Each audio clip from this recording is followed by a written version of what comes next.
G'day and welcome to the SPA conference for 2011. It's great to be here in Brisbane at the Convention Centre, especially after the issues they had with the recent floods.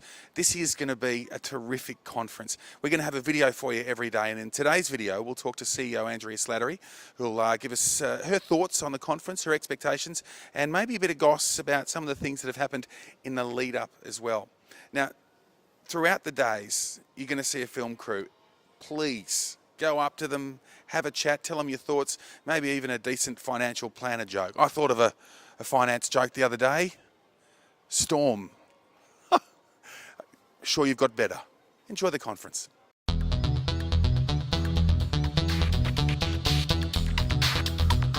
All right, well, here we are. It's conference eve. I'm joined by Andrea Slattery, and I'm just wondering how this conference, Andrea, is going to be different to last year's.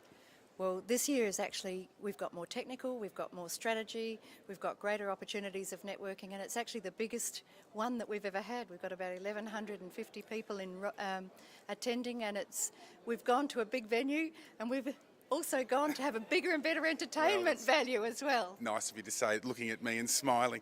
How many people were here last year? In Melbourne, we had 1,000. Are you... I mean, I'm assuming you're not, but are you slightly surprised that the numbers keep growing the way they do? I'm very pleased, and we work really hard to have them grow, and so we're delighted that we actually achieved those results. And we're actually the peak body for the SMSF market in Australia, and it's lovely that people think that coming to our conference will actually help them in their own business. Right, so wind the clock back 7 years, when there really weren't that many of you. I mean, how have things changed for you as the leader of this pack? Well, I started this business 7.5 years ago now, and SMSFs were actually going to be removed from the market. And it was one of those things that, do I have a job or do I start the organisation? Started the organisation, and our first conference was actually just a little one with about 200 people, and I think we had to pay just about everybody to turn up so that they would come. So it's quite a different experience now. Has it been a fight? I mean, have you had to fight and struggle to make it successful, or is it something that people have seen and gone, I really want to be part of that? I think it's a combination. We've had to fight for the sector's relevance because a lot of people have actually not wanted to see this sector grow. It's been growing generally. For good reason. I mean, for those who don't want to see it grow, have got a vested interest in it not growing, haven't they? Well, I think it's really important that everybody understands we can't all have the same access to the same product or the same sector. And this is a bookend. This is the bookend to the superannuation suite. Andrea, there was a press conference earlier in the week that was, it was robust, challenging, I would say. Why do you think that is? Well, it was, but it's great. We've done a piece of research with Russell Investments. They co-partnered with SPA, and it's actually brought out information that people perhaps weren't interested in hearing, but actually shows the sector for what it is, a very positive and good sector. Key issues for this year, for 2011? The key issues for this year are really all the reforms of coming to a head and the implementation of those reforms. People will finally have some surety about where their businesses are going from an advice perspective, how their businesses are able to be set up and what they're able to advise on and what responsibilities they have for their own competencies and professionalism. We can expect all that over the next 3 days. Absolutely. That's what the whole conference is founded on. It's founded on education, knowledge, networking. How can you be the best that you can in the market? How can we make the market act with integrity, and how can we make the decisions better for the clients? Look, there is life beyond the speakers and the plenary, isn't there?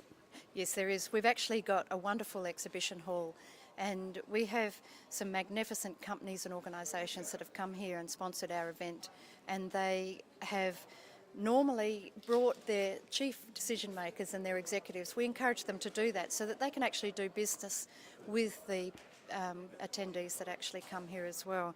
It's one of those wonderful opportunities where nearly everybody is a decision maker in their business, whether they're in the exhibition or whether they're attendees, and you'll find that people can actually mingle and mix and get the right kinds of answers about services and products that they could use. Andrea, in 3 days' time, see, like, you're fresh now, look at you, but you'll be exhausted, and it's a big 3 days. What criteria do you use to know that this has been a successful conference? My criteria is if people can come to the conference, they can take something home that improves their knowledge, improves the integrity of the sector, and improves their business bottom line profit. I consider that to be a real success.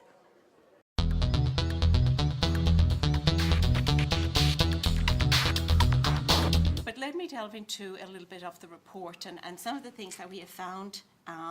There are kind of some key themes, some of which we'll touch on today and more of which we will give to you in various chapters over the coming 12 months. So we talk about the behaviour, growth and the implications, regulation and confidence in the system, the advice proposition, education, tools and competency, and performance and asset allocation. And they were the major themes that came from the report. The aims of the research were threefold. We wanted to delve deeper into the mindset of the trustee. We wanted to give advisors and accountants greater insights into servicing the market. And finally, we wanted to identify any investment trends that we found in typical portfolios. What we actually found from the research is that it confirmed a lot of what we had heard in Cooper and a lot of what we hear from APRA. So the data is both robust and valid, and it comes from both the insights of a trustee, non-trustees, and also advisors. We actually believe that the combination of relaxing the caps back to the pre-99 budget levels and having a sector that is actually interested in working longer and changing those age limits, that will actually provide an opportunity for people to be able to look after themselves in retirement rather than have any kind of restrictions on that. I would say 7-8 years ago there was less than 100,000 SMSF funds in Australia. Today there are over 400,000. And we know from the stats that we're today at 1.2 trillion and we're going to grow to 2.9 by 2025. So when you get that level of growth in a particular industry, you have to delve further into what I call the psychographics and think about, well, how do people actually respond in that level of growth? And what the data has shown us is that there are a number of behavioural traits that are coming out for typical investors. In the past, we have always seen SMSFs very much centred on those people who run their own business. They're control freaks. They're driving, they know what they want. They can make decisions. They really want to take control of their future and they want to take control of their investments. Through this data, what we have found is that there are two other segments to the market that today we haven't really focused on. And they are groups called, what we have called, the outsourcers and the coach seekers. So we have identified 3 core segments in the SMSF sector: controllers, coach seekers, and outsourcers. So what we will see is a movement away from just being a financial advisor into what I would call a financial mentor. So there's a real opportunity for us, particularly in the coach seeker segment. And that's supported by the data where we found out that 1 in 4 have suggested that they will set up an SMSF in the next 2 years. And this is where we see that advisors can really help and partner with these people, particularly in the areas that they're looking for help. We know today that 38% of trustees have an advisor or a superannuation professional. We already know that. There is a huge opportunity in this market to increase the advice, particularly with this segment that we're calling coach seekers. But what they're looking for is they're looking for us to provide evidence, they're looking for the research, they're looking for the quality information, they're looking for proof points. Don't just tell me an anecdote, show it to me. A little bit of the doubting Thomas, but show it to me and I'll believe it. And they're looking for real client engagement. They're happy to do their own research, but they want to be engaged. So this is a huge opportunity for us as an advice industry. And what we have found is that 50% of trustees get their information from media, from the general and financial press. We need to get the right information into the market so the people who really do understand what's going on can actually be briefed into the market as well. Trustees have the right to good information and to have access to good information. And it's up to all of us as participants to make sure that that information is readily available so they can genuinely make those right decisions. Because at the end of the day, there's a key issue at the end of this, and it's retirement. Will they have enough to live on? We as an industry, we need to be conscious of the behavioural segments that are coming from the growth in the industry, and we need to match our services to that. We know that with the controllers that advice has a role, but it could be very limited. So focus on the quality of the information and the ideas that you give through. As coach seekers, they're likely to have a higher preference for partnership and for advice, so we need to get comfortable with this idea of coaching. We need to get comfortable with the idea of being a mentor and not an implementer or an advisor as such. And for the outsourcer, they're probably less of an opportunity, but there's still opportunity for those people to be educated on what is the right approach to their retirement. Most trustees want a sounding board, and they want to interpret, they want validation of the interpretation of the information that they have. This research has confirmed what we've known through the APRA statistics and what we've known through the Cooper review, that the SMSF sector outperforms the APRA fund sectors, or the pooled fund sectors. We've actually got two other research projects that are being started, one with Curtin University and another one with a PhD student doing investment behaviour. And so we're actually going to do some further research, hopefully, with Russell and universities in developing the notion of the investment performance going forward. I guess asset allocation is a key issue for the market, because asset allocation drives 90% of your performance at the end of the day. And we have seen that, kind of particularly in this sector that has been overweight equities and cash. So they have done incredibly well. But is that the right proposition going forward? And is it the right proposition when you're going into a decumulation stage as opposed to accumulation stage? We have to think about products that are flexible. We have to think about products that are well matched to the trustee.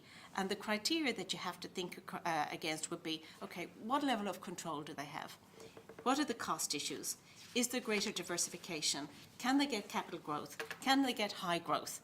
High income, pardon me. So that is a lot of, say, how do you actually capture all of that? It sounds like utopia from an investment perspective. 41% of SMSF trustees have no clear investment performance goals. And it's a bit like, if you don't know where you're going, well, you're bound to get there, type scenario. So we need to raise the bar. We need to make sure that everybody has investment goals here. And couple that with the notion that 25% of them make their investment decisions based on gut instinct. We have got to do a little bit more on that, whether it's providing information through media, whether it's providing information through the industry, or whether it's providing information through a partnership with advisors. We have got to help a little bit more there. And finally, that bit that we called out a little bit earlier, that 50% of trustees make financial decisions based on information in the general media. And a real interesting point that came out of the data was that trustees spend an average 5 hours per week on research and managing their fund. And that's taken from, that 5 hours is divided very much between monitoring the performance of their fund as well as researching new investment ideas. So there has to be a better role for industry to play in that. There are things that can be tidied up that we can raise the bar on, but directionally, I think it's absolutely in going in the right way. Well, that's it. Day one out of the way. Tomorrow we'll bring you all the highlights. So the plenary sessions, the really great speakers, and anything that you might have to add as well. And also, and I'm quite excited about this, the highlights from the Colonial First State Flaming Cocktail Night. They're drinks, by the way.